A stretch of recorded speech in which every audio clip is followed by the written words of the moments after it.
అయితే ఆ మూవీకి సంబంధించిన డీటెయిల్స్ బయటికి రాలేదు. సౌత్ సినిమాల విషయంలో, ముఖ్యంగా తెలుగు సినిమాల విషయంలో సమంత ఆచితూచి అడుగులేస్తుందని అర్థమవుతుంది. సెటాడల్ తో బాలీవుడ్ ఆడియన్స్ కి మరింత దగ్గరైంది సౌత్ హీరోయిన్ సమంత. ఇక తెలుగులో ఈ మధ్యనే శుభం సినిమాలో సర్ప్రైజ్ చేసింది. మరి ఈ సినిమా ఆమె సొంత నిర్మాణంలో రావడం విశేషం. మరి సమంత నెక్స్ట్ మా ఇంటి బంగారం సినిమాతో వస్తుంది. అయితే సమంత నెక్స్ట్ సినిమాల విషయంలో దూకుడు చూపించట్లేదు. ఆమె చేస్తున్న సినిమాల గురించి ఫ్యాన్స్ ఆసక్తి చూపిస్తుండగా అమ్మడు మాత్రం చాలా లేట్ చేస్తోంది. సమంత నెక్స్ట్ బాలీవుడ్ లో ఒక క్రేజీ ప్రాజెక్ట్ చేయబోతుందని తెలుస్తోంది. ఇక అయితే ఆ మూవీకి సంబంధించిన డీటెయిల్స్ బయటకు రాలేదు.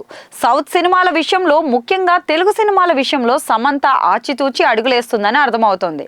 ఇక కమర్షియల్ సినిమాల్లో ఆమె చేస్తా అంటే ఛాన్సులు వస్తాయి, కానీ ఎలాంటి సినిమా పడితే అలాంటి సినిమా చేయకూడదని అనుకుంటుంది. తెలుగులో ఖుషి సినిమా తర్వాత అంతగా ఇంప్రెస్ చేసిన సినిమా అయితే రాలేదు. అందుకే సమంత సినిమా చేయడానికి సముఖంగా లేదు. ఇక మరో పక్క బాలీవుడ్ లో మాత్రం వరుస ప్రాజెక్టులు చేసేందుకు ఇంట్రెస్ట్ చూపిస్తుందట సమంత. సౌత్ సినిమాల కన్నా హిందీలో ప్రాజెక్టులు చేయడం బెటర్ అని ఫిక్స్ అయినట్టుంది. ఇక బాలీవుడ్ సిరీస్ లకు సమంత బెటర్ ఆప్షన్ అయింది. ఫ్యామిలీ మ్యాన్ 2, సెటాడల్ ఇలా 2 సిరీస్ లతో తన సత్తా చాటింది. కేవలం సిరీస్లు మాత్రమే కాదు, అక్కడ సినిమాలు కూడా చేయాలని ఆమె ఫ్యాన్స్ అయితే కోరుకుంటున్నారు. ఇక మొన్నటి దాకా టాలీవుడ్ లో స్టార్ హీరోలతో నటించిన సమంత అలా చేస్తూ కూడా లేడీ ఓరియంటెడ్ కథలు చేస్తూ వచ్చింది. అయితే తెలుగులో మళ్ళీ తిరిగి వరుస సినిమాలు చేస్తే చూడాలని సమంత ఫ్యాన్స్ అందరూ ఆశిస్తున్నారు.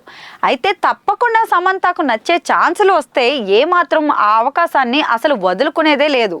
ఇక శుభంతో నిర్మాతగా తొలి అడుగు వేసిన సమంత నటిగానే కాదు, నిర్మాతగా కూడా సినిమాలు కొనసాగించాలని చూస్తోంది. స్టార్ డైరెక్టర్స్ అందరికీ సమంత టాలెంట్ తెలుసు కాబట్టి వాళ్ళే ఆమెను దృష్టిలో ఉంచుకొని పాత్రలు రాయాల్సి ఉంటుంది.